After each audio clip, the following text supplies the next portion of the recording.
कहो कोरोना भाई, कहाँ रहला वहीं तक? का भइल? हम का कइली?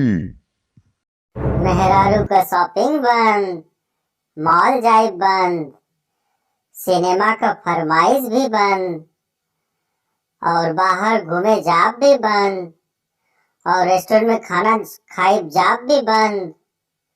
और सबसे बड़ी बात तो ई बा कि मुंह पे मास्क का ताला लगा के दिन भर फिरला से दिन भर का चिकचिको बंद।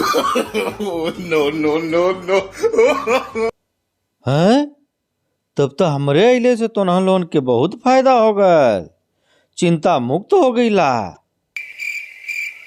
वाह रे कोरोना भाई, तू ऊ कमाल कर देखैला जौन की बड़ से बड़ आदमी बिना कह सकत रहन हा।